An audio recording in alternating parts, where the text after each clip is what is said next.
was in her hand.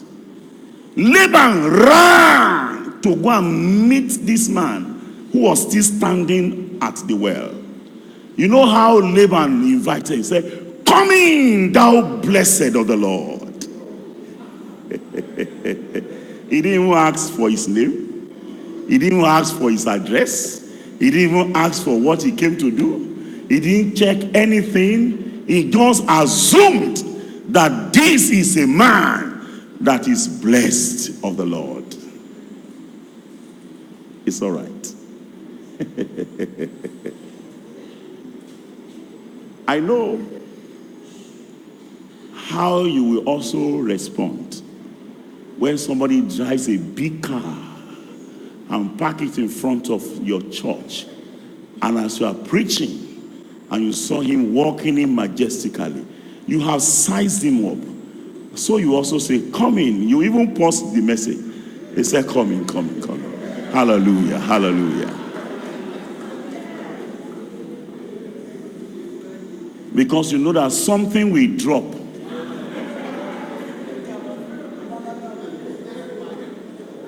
I don't have a problem with it. And I'm not going to pursue it at all. So in the minds of everybody, this man, he is going to marry our daughter. And we shall be very fortunate in this family if this man should marry our daughter. So before he arrived, between the well and the house, food was ready. Laban was the one that provided water and washed the feet of a slave.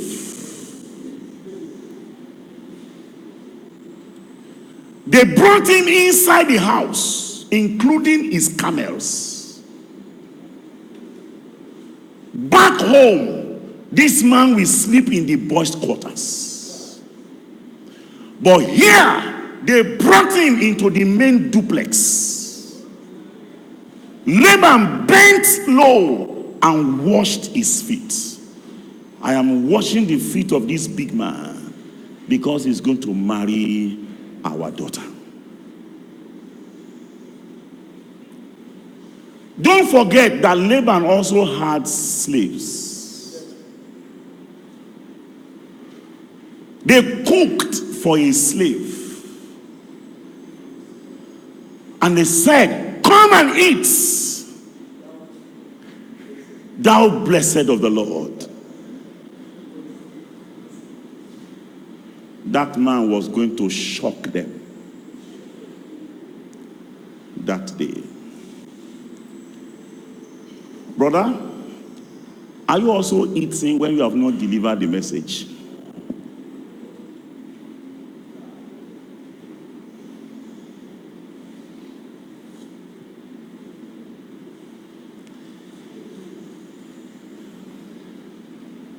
I'm just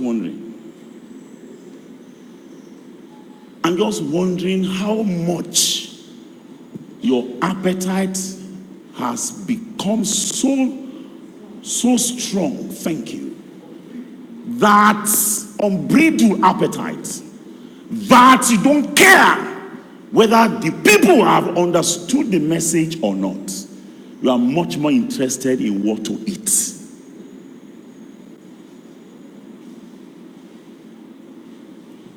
He said, "Come and eat." The man said, "I will not until I have delivered my errand." I shouldn't have been here. I should be cutting grass at home. It was the errand of my master that brought me here. I am not here by myself. It was my master who sent me. All what you have done, you did it because my master called me and sent me. And then they said, "All right, you want to speak? Speak. We know you have come to make proposal to marry our girl." They were eager to hear him. Look at the Bible. What do you see in the next verse there? Verse 34. Can we read it together? And he said, I am Abraham's servant. What's the meaning of that? I am Abraham's slave. I am sure Rebecca will do like this. Laban will say, Ewo.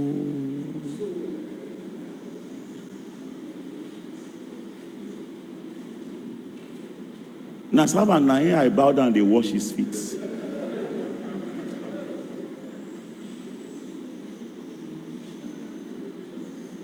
We cook we also have slaves in our house. Me cooking for slave?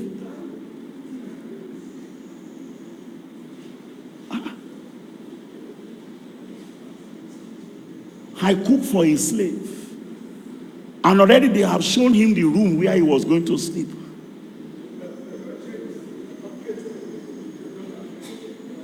Slaves don't stay in the house. Slaves stay where? Outside.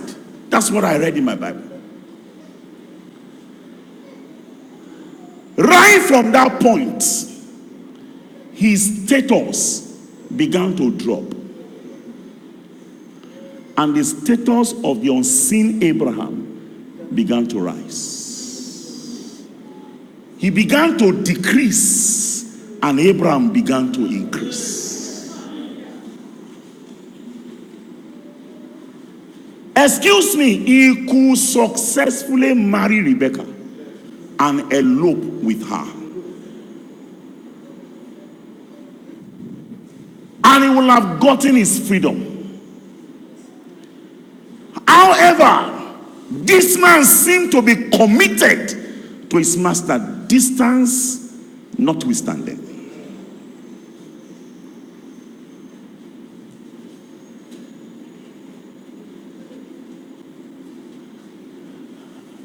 And I'm just wondering in my heart, what kind of work are you doing? That now you have decided to hijack the bride of Christ and make her yours.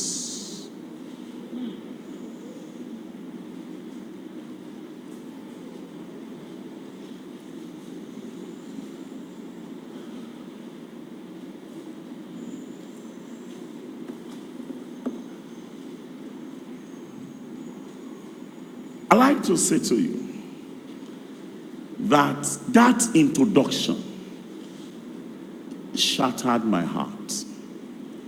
Who will have given me such a very warm reception? And I will remember at any time that I have been bought with a price, that I'm simply a slave.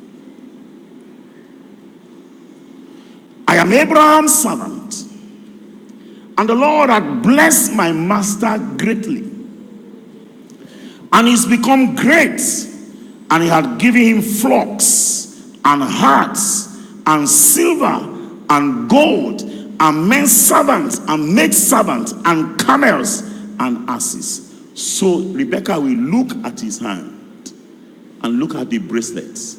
So this man is not even the owner of this thing. It belongs to another.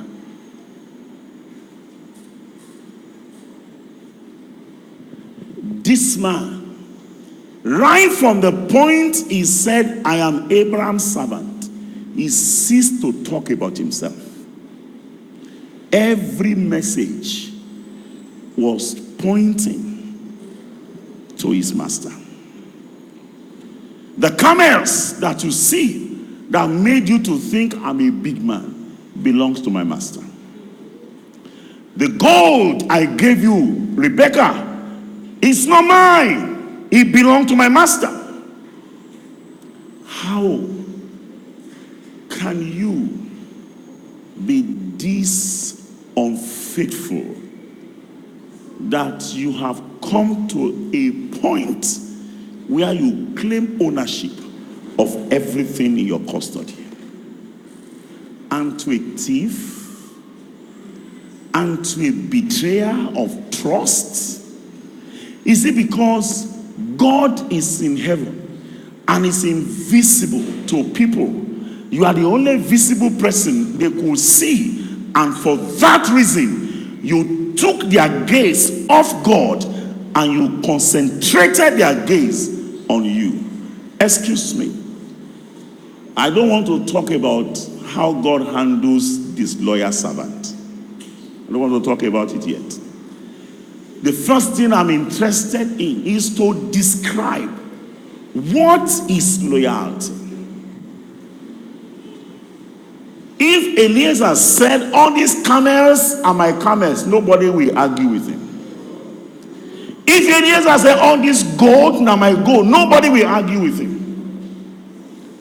But he made it so clear to everybody who cared to listen that none belonged to him. Now, can I bring you to 1 Samuel? Just to quickly help me.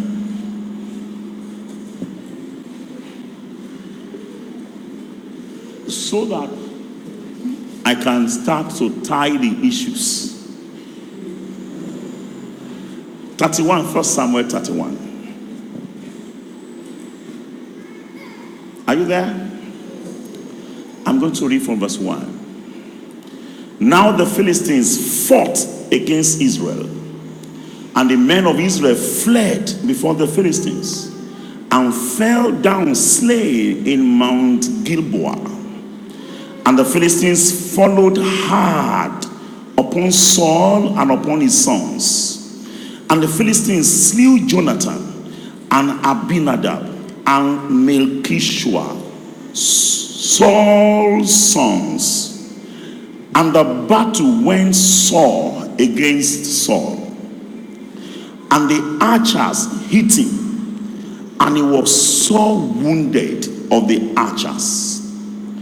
Then Saul said unto his armor-bearer, draw thy sword and thrust me through therewith, lest these uncircumcised come and thrust me through and abuse me. But his armor-bearer would not, for he was sore afraid. Therefore Saul took a sword and fell upon it. And when his armor-bearer saw that Saul was dead, he fell likewise upon his sword and died with him. I am talking about loyalty to the master.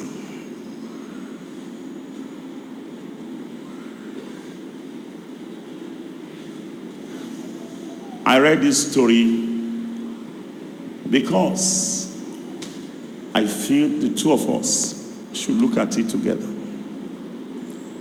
and gauge our loyalty. I don't want to talk about Saul because it's not the matter here. But there are 3 Saul. You will see there, S-O-R-E. The battle went Saul against Saul. And Saul was sore wounded. And the armor-bearer was sore afraid. 3 Saul.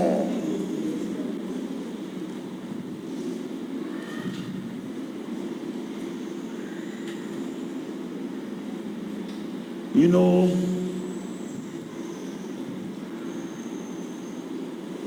this was a man who went with Saul everywhere. When Saul visited the witch at Endor, this man was there. He was privy to the prophecy that came from Samuel, that day Saul was going to die and his children. He was there. Excuse me.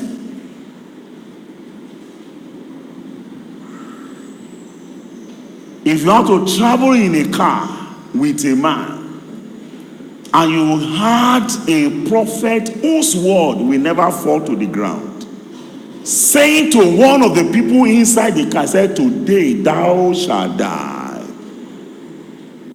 What will you do? Even if I have paid, make me they go. I know they go again. Am I correct? Because if that man is going to die in that vehicle, then he will take some people along. This man knew that Saul was going to die, and yet he went to that same battle with Saul. Gauge your loyalty. Some of you are here, and God would have loved to do great things in your life, but he wanted to start with you in a corner. But you felt nobody will know you in that corner. You have decided to stay where things are happening.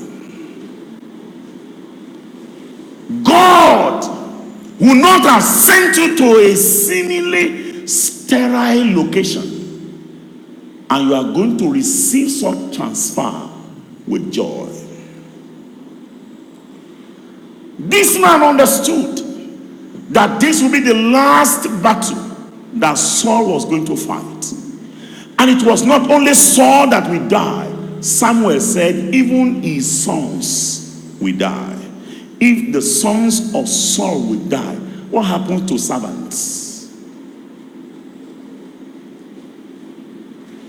I was surprised that I met him at the war front, fighting along with a dying master. Allegiance. Steadfast allegiance. He was committed to his calling. I don't want to make mention of that yet. The first thing that is attracting me tonight is to talk about loyalty to the master.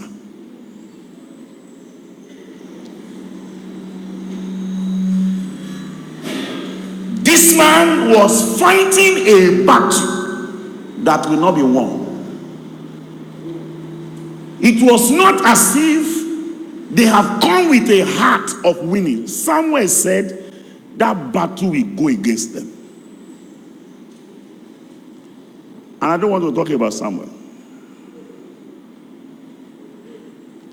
But you know, it's challenging me that a man who was dead was called out of the grave and his prophecy was accurate. And yet a living man speaks and nothing happens.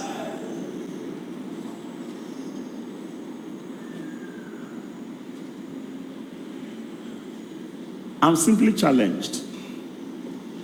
I'm simply challenged that by the time Samuel finished speaking, Saul collapsed on his face, a dead man. And your whole faculty is there, intact. And you are preaching, and sinners are still standing.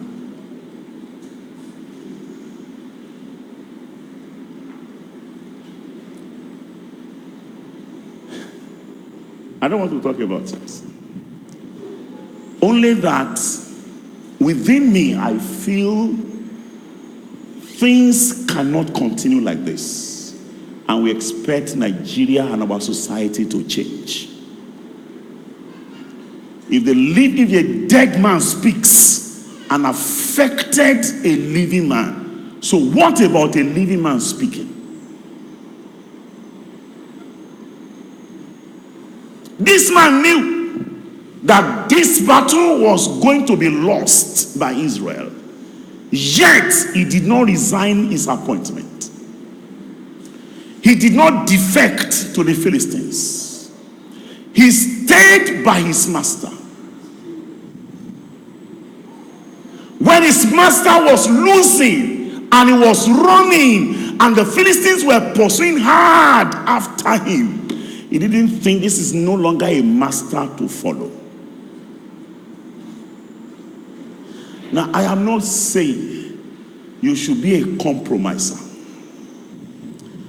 I am not saying you should call good or call evil good. God forbid that you will do that. However, if things are not going on well with the one that God has set as your leader, why will you, because of that situation, resign? When God never bid you so. If Jesus is not winning in your locality, is that a reason you must close the door of ministry and find something else to go and do? If Jesus has not paid your house rent and yet you are serving him faithfully, is that a reason you must change the pattern and change the message? If having prayed for people and they receive fruit of the womb and your own wife is still barren, and you are naming children of women that you prayed for and your own wife is there, childless, is that a reason for you to go and find something else to do? To go and impregnate a woman outside so that you also could have a child in life?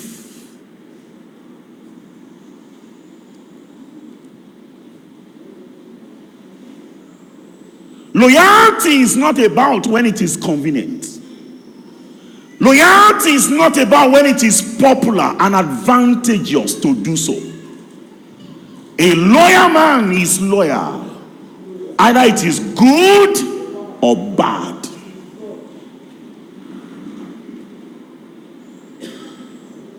Every man and a woman that is joined together by God is for better, for worse. So why will you leave your wife? Because she's not who you married at the beginning. Didn't you make a vow for better, for worse? You have not seen worse. She's just bad. She has not gone worse.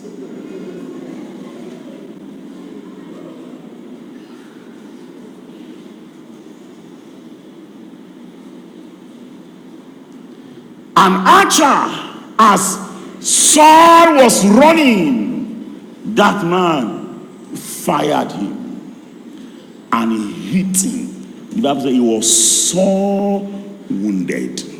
Now, it meant that by that wound, he cannot survive.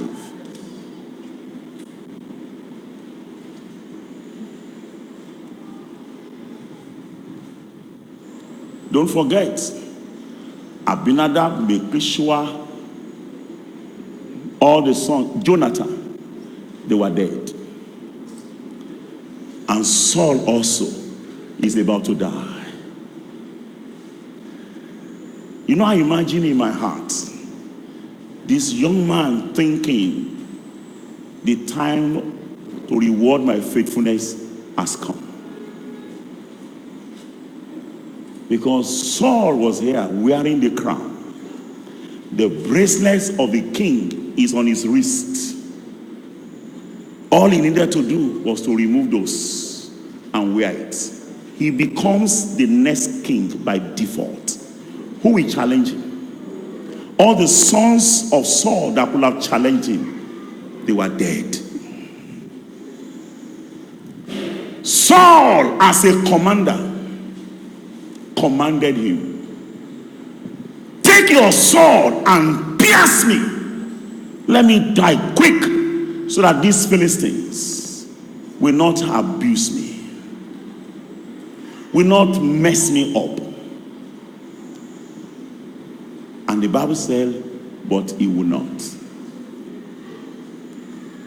I was trying to think what could be going on in the mind of this armor bearer. He will have said, my Oga, this sword in my hand is your sword.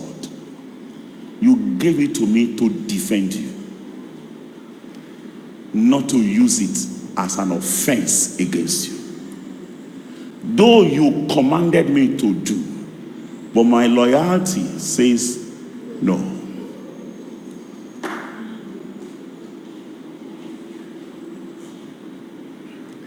Why will somebody train you and cut your teeth, and now your teeth is sharp, and you use that teeth to bite him?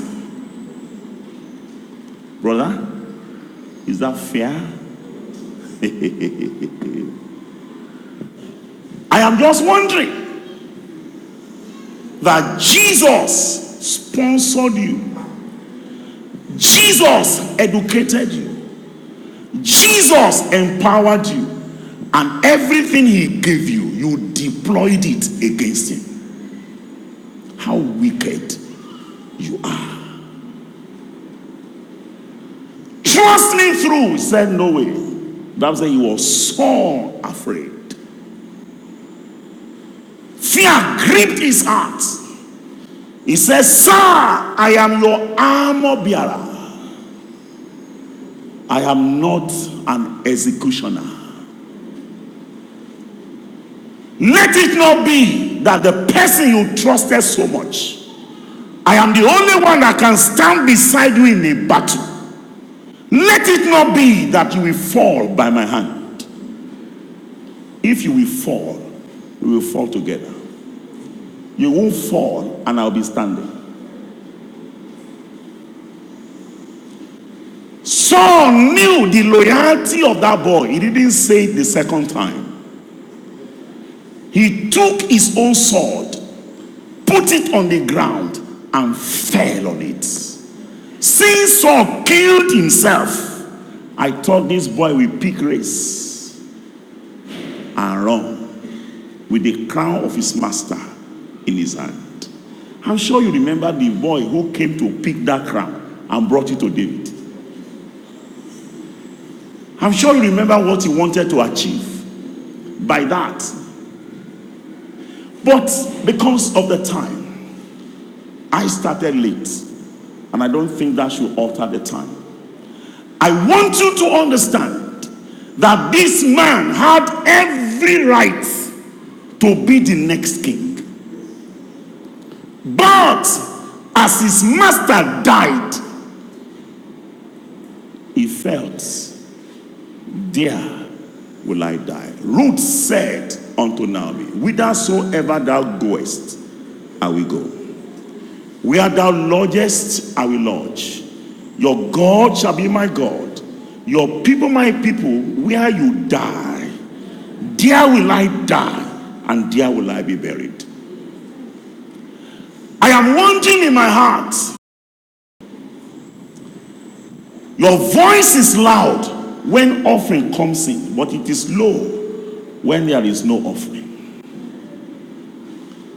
You are happy when you are posted to a big branch, but you are sad if you are sent to a branch that is just trying to stand up.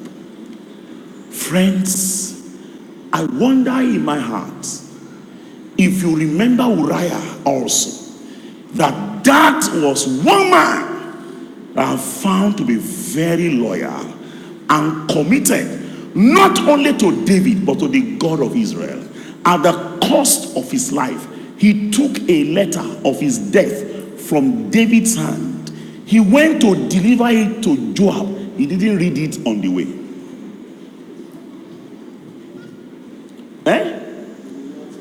It's a loyalty.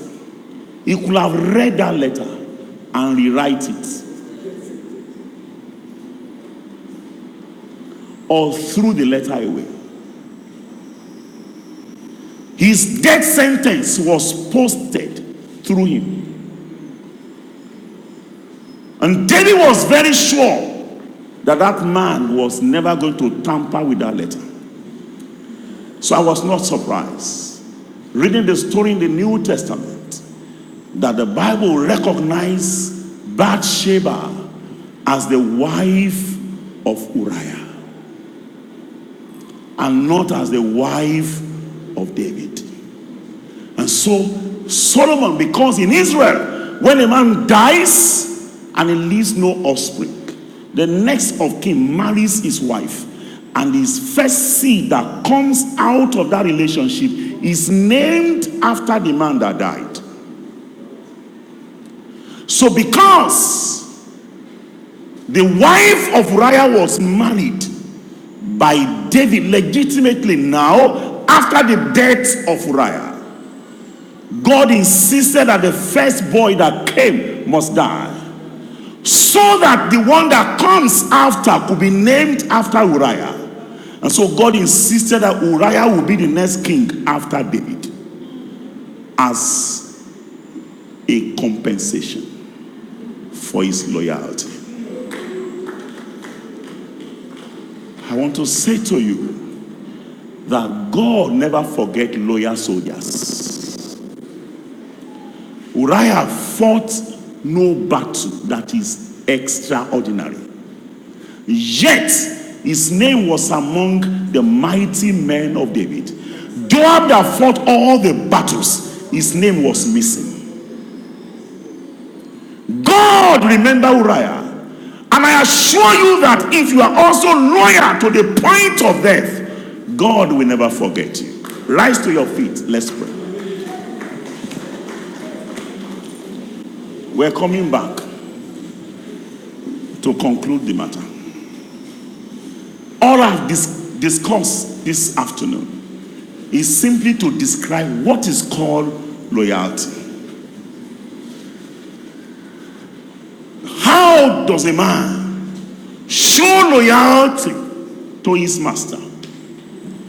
That man recognizes that he lived by Saul's life. He will be nothing without Saul. Joseph said to his brother, I swear by Pharaoh's life that all of you are. And I said, what's the meaning of that? He meant to say, I am speaking the way I'm speaking because Pharaoh granted me the permission to speak.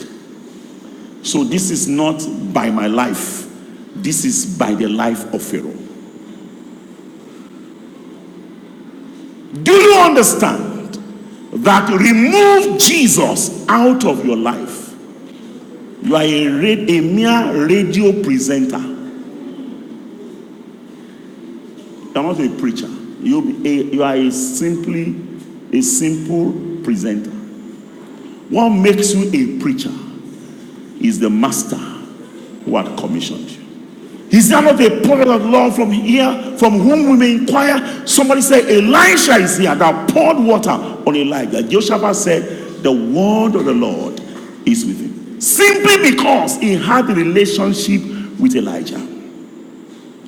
What makes me different in the society is the master. What makes you different in society is the master. Why will you be disloyal to that one who has given you relevance in life?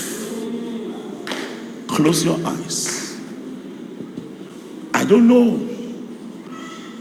And you know my heart desire that you will return to the Lord. Because I know many of you are here. You have left your duty post. Many of you are here. You have actually joined the enemy to fight the master. Many of you have dropped what the master asked you to do. You are doing what occurs to your mind. How disloyal you are to the master. Can I ask you to beg God for your life and say, Lord, I am sorry. I know I am not a loyal soldier. As a matter of fact, I have become a master. I have forgotten that I have been purchased, bought with a price. I live my life as though I belong to myself. I am sorry. Please forgive me. And let there be a new heart as I pledge my allegiance unto you from today.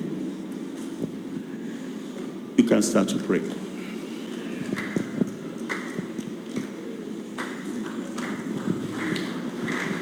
I don't think that is a clapping matter. I don't think that's a clapping matter.